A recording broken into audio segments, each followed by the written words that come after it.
Assalamualaikum warahmatullahi wabarakatuh. Perkenalkan, nama saya Fitri Ana Fazila, NIM 250420184, ingin mempresentasikan tentang moderasi beragama di era polarisasi digital. Yang pertama, apa yang akan kita bahas? Yaitu kita akan membahas yang pertama itu latar belakang, media sosial, algoritma, dan tantangan baru beragama. Yang kedua, konsep moderasi beragama, yaitu tentang pengertian, indikator, dan nilai watasiah. Yang ketiga, kita akan membahas polarisasi digital, yaitu karakteristik, penyebab, dan dampaknya. Yang keempat, kita akan membahas strategi dan peran Kemenak, lembaga pendidikan, dan mahasiswa. Selanjutnya, ruang digital, ruang baru beragama Facebook, Instagram, TikTok, dan platform pesan kini menjadi ruang menyampaikan pandangan keagamaan, berdiskusi, bahkan berdebat. Algoritma yang menampilkan konten sesuai preferensi, memperkuat filter bubble dan echo chamber, mempersempit ruang dialog yang sehat. Akibatnya, hoak dan ujaran kebencian bermuatan sara dan sikap intoleran semakin mudah menyebar di ruang digital. Yang selanjutnya kita akan membahas rumusan permasalahan. Apa yang dimaksud moderasi beragama? Yang kedua, bagaimana dampak polarisasi digital terhadap kehidupan beragama? Dan yang ketiga, apa faktor penyebab ekstremisme di ruang digital? Yang keempat, bagaimana peran Kemenak dan lembaga pendidikan? Yang kelima, bagaimana strategi penguatannya? Yang keenam, bagaimana peran mahasiswa? Selanjutnya kita akan membahas tentang tujuan penulisannya. Yang pertama, memahami konsep dan makna. Yang kedua, mengidentifikasikan faktor ekstremisme dan intoleransi digital. Yang ketiga, mengetahui peran Kemenak dan lembaga pendidikan. Yang keempat, merumuskan strategi penguatan di era digital. Yang kelima, mengetahui peran mahasiswa. Selanjutnya kita akan membahas bagaimana algoritma memecahkan opini keagamaan. Yang pertama, polarisasi digital, yaitu opini publik terbelah menjadi kutub-kutub yang saling bertentangan dan sulit dipertemukan. Dipercepat oleh media sosial yang serba cepat dan minim verifikasi. Yang pertama itu penggunaan berinteraksi sesuai preferensi dan keyakinan awal. Yang kedua, algoritma mempersonalisasikan, menampilkan konten yang disukai. Yang ketiga, filter bubble, terbentuk paparan terhadap sudut pandang lain menyempit. Yang keempat, echo chamber dan polarisasi, konten ekstrim viral, konten moderat tenggelam. Yang selanjutnya kita akan membahas tentang dampak terhadap kehidupan beragama.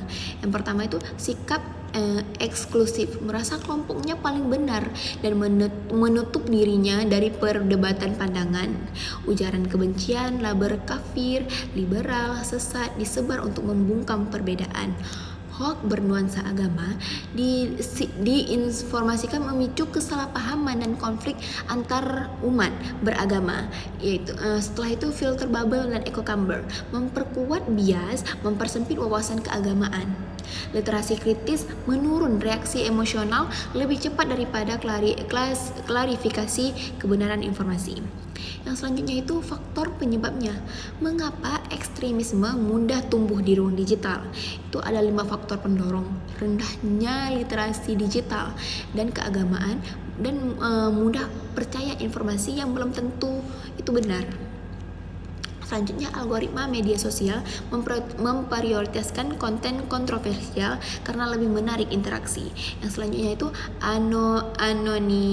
anonimitas membuat orang lebih bebas berujar kebencian tanpa rasa tanggung jawab. Yang selanjutnya itu minim keteladanan tokoh agama moderat dibanding konten provokatif yang mudah viral. Yang selanjutnya itu masuknya ide agamaan transnasional yang menyebar terstruktur dan masif secara digital. Nilai inti moderasi beragama. Yang pertama itu ada tawasuh atau jalan tengah, tidak condong ekstrim kanan atau radikal maupun ekstrim kiri atau liberal. Yang kedua, tawazun, yaitu seimbang menjalankan hak dan kewajiban kepada Tuhan dan sesama. Yang selanjutnya itu itidal, yaitu lurus atau tegas, bersikap adil, menempatkan sesuatu pada tempatnya. Yang selanjutnya ada tasamuh atau toleransi, menghormati perbedaan pendapat dan keagamaan dan kemasyarakatan.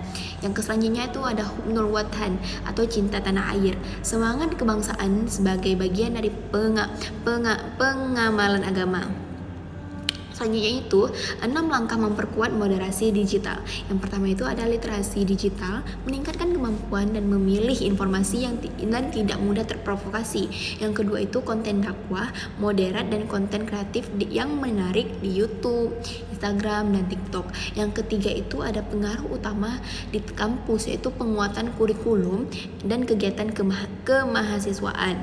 Yang keempat ada pendidikan interreligius, yaitu literasi media berbasis etika menandingi logika algoritma.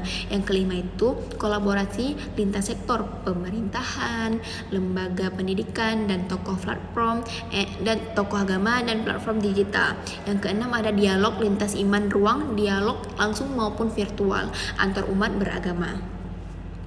Cukup sekian presentasi yang bisa saya sampaikan, lebih dan kurang saya mohon maaf. Wabillahi taufiq wal hidayah. Wassalamualaikum warahmatullahi wabarakatuh.